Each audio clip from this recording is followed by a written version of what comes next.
So I guess you should be able to hear me relatively well.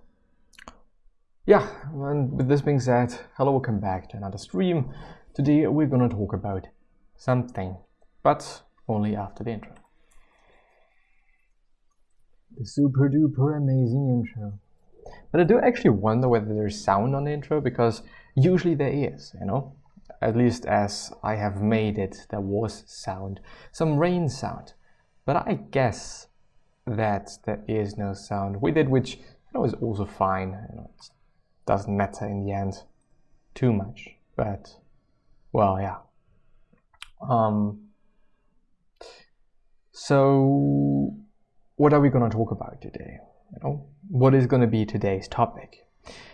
Today's topic is going to be self-awareness and, well, basically listening to your body being something that's crucial, really, really crucial. Why are we talking about that, and why do I want to talk about that? Well, I don't know if you can see that. Well, maybe you can. But I do have a very slight muscle, what is that called? Muscle twitching in my right eyelid, or on my right eyelid. So my right eyelid is twitching a bit. And it's because of research and because of just, things that I've encountered in the past. I think it is because of stress. Because if I'm Googling it right now, let's do it live. Eyelid twitching. Then we're probably gonna encounter that, this is not that amazing. It's actually really not that good. So where is it? No, that's the wrong one. There we go. I guess you can see that. I assume that you can see that. A common cause, so I haven't actually read it, to really be honest. A common cause of eyelid twitching is ocular myoclonus. This is benign and does not lead to other problems. Ocular myoclonus can be caused by being tired, having too much caffeine, or stress. One cause of persistent frequent eye twitching is a condition called benign essential blepharism. This is when both eyes close or twitch at the same time. Researchers aren't sure exactly what causes it, but it can cause problems with the muscle groups around the eye. They also think problems with the basal ganglia, a part of the brain, might play a role. Having certain genes may contribute to eye twitching in some people too. There you go. I've been actually very lately I've been watching a lot of tattoo videos. I do want to get tattooed at some point, I think, but for me there's a huge problem that I do not really think that I can stick with a decision. Meaning my preferences in style, my preferences in art, my preferences in what looks good and what doesn't, they really change a lot. And it is not that amazing if you're having a tattoo of any kind and you change your mind afterwards. Well, anyway. So ocular twitching, I'm actually gonna eyelid twitching. I'm gonna Google it again just because I can't find the other tab. Yeah, eye twitching causes. There's actually also one by the Mayo Clinic. I agree.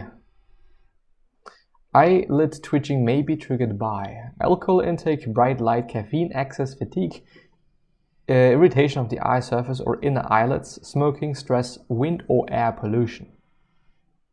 Well, wind or air pollution, that's definitely not going to be the case. Smoking, I don't smoke. Irritation of the eye surface or inner eyelids, I don't think so.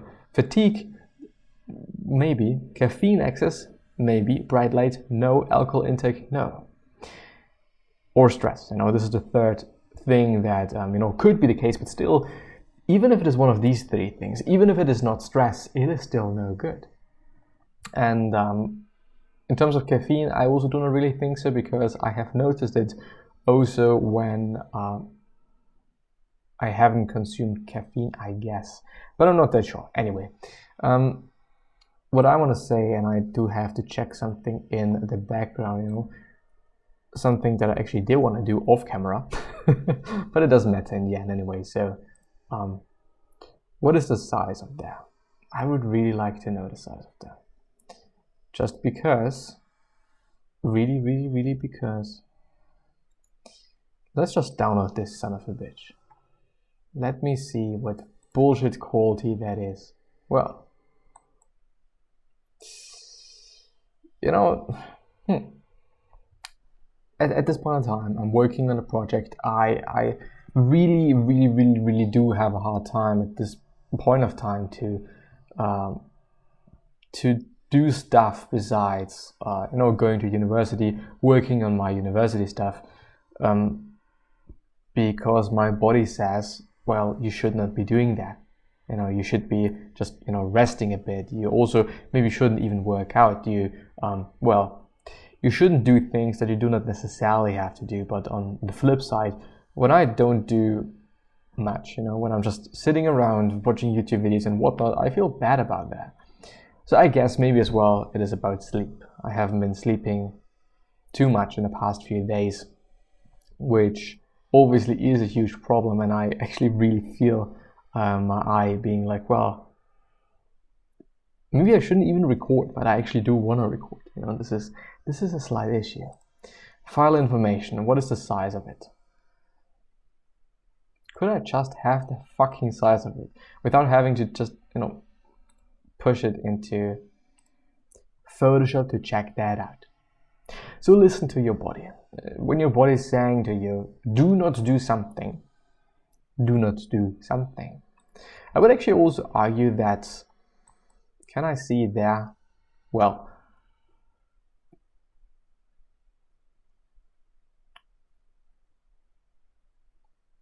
I mean, I understand it, but it is some fucked up shit.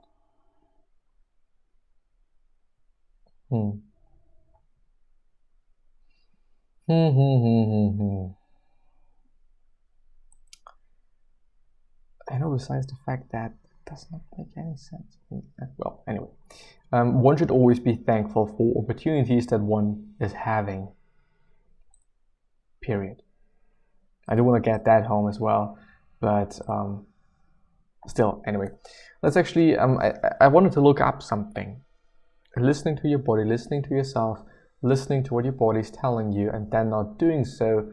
But I guess there was a but. You know, of course, still being happy and still, I think it is due to sleep. You know, sleep, as we have noticed, or we know also because of Matthew Walker and the book Why We Sleep, but also on the other hand, somebody that you know, is actually pushing our content about sleep very recently and have been doing so for actually only 10 months, which is quite nothing when it comes to, you know, YouTube and stuff. Then well, Andrew Huberman, yeah. By the way, I am a big fan of doing things simultaneously, but I clearly know that thinking two things at a time is not a good idea, and it never will be. But anyway, I'm just gonna do things simultaneously and also check whether the thing is working, the stream is working, you know. Essential thing, really essential thing. And let's download this episode to edit it for tomorrow, or actually today's video. And also today I have to do some uni stuff, and so I probably should make this episode a little tiny bit quicker than I usually do. So is there actually any way to solve that problem? Very rarely, eye twitching may be a sign of certain brain and nervous system disorders. When it is almost always accompanied by other signs and symptoms. Brain and nervous system disorders that can cause eye twitching include Bell's palsy, dystonia, and other stuff. A lot of other stuff that I'm not gonna mention because it doesn't matter at this point. Eye twitching may be a side effect of drugs, particularly medication used for Parkinson's disease, and eye twitching is sometimes the earliest sign of a chronic movement disorder, especially if other facial spasms develop too. So in the real end, it is just nothing too good. It really isn't. So you should be listening to your body. You should be your own best friend, in the sense of when somebody comes up to you and is like, I really feel tired, I really feel fatigued, and I really feel like I need some rest and I need some time off, then what is your best friend gonna tell you? He or she or it or whatever is gonna tell you the truth. You should really rest now. You should lie down. You should be doing things that you enjoy. You should sleep a lot, as much as you can, as much as you are able to do. Because of course there are just some things that you have to do, period. You know, work, school, uni, whatever it might be, and period. There's nothing around that. But of course we all are doing things that are well, work quite in the end, that you know, they do not really necessarily have to be done. You know, we don't really have to do those things, and so we shouldn't. We really shouldn't. Eye twitching causes and treatment. Also the Cleveland Clinic. I see.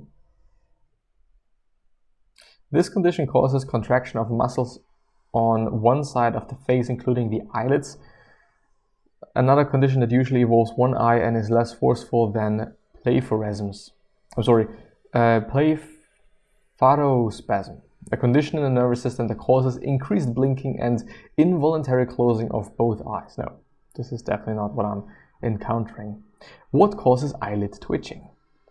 Irritation or dryness of the eyes? No, not really the case, I guess. Too much stress? Well, can be the case. But I wouldn't actually say so. You know, I'm not that stressed out. I have things to do, quite a lot of things to do, but I do not feel particularly stressed. Too much caffeine? Well, could be the case. And lack of sleep? Well, this is probably it. So, how much sleep do you need? How much sleep? No, because people say, how much sleep? People say that, you know, it should be 8 hours.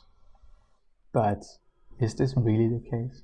I don't know. I mean, this may just be one of the things that people just say. It's not really what it is like. You know, it's just some stuff. Quite. Period.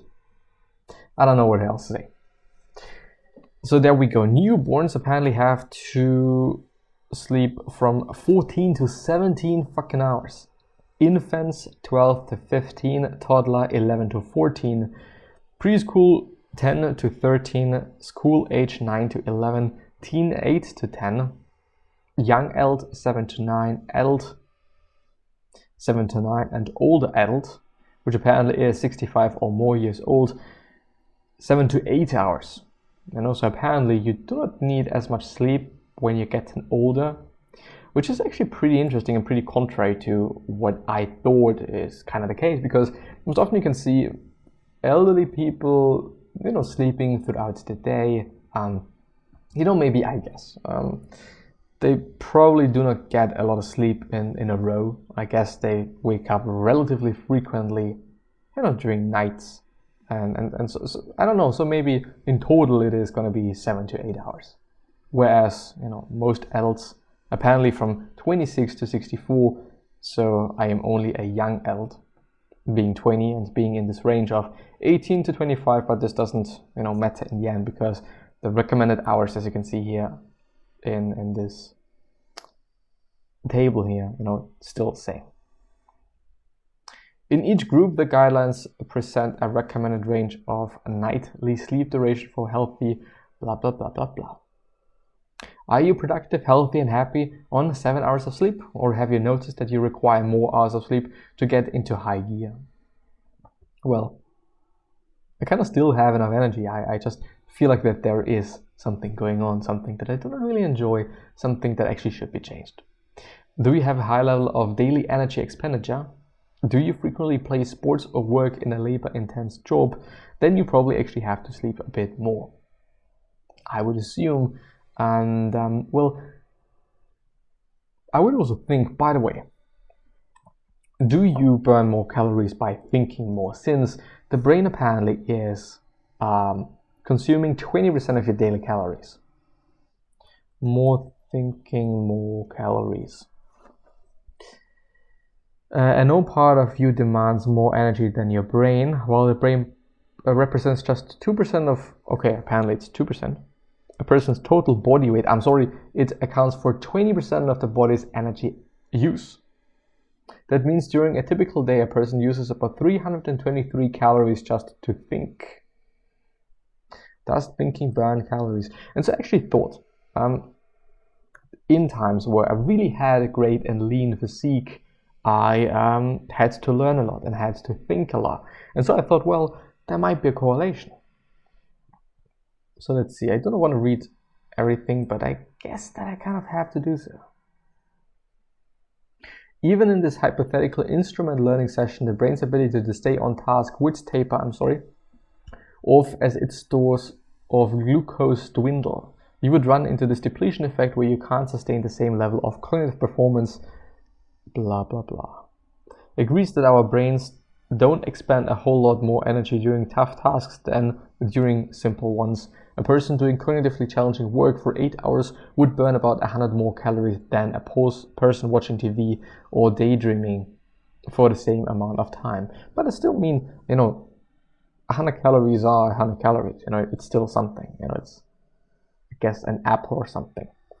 That might, if you were doing something really demanding that uses multiple senses, something like learning to play an instrument, that might get as high as 200 calories, he says, but we're talking 8 hours of learning a new instrument.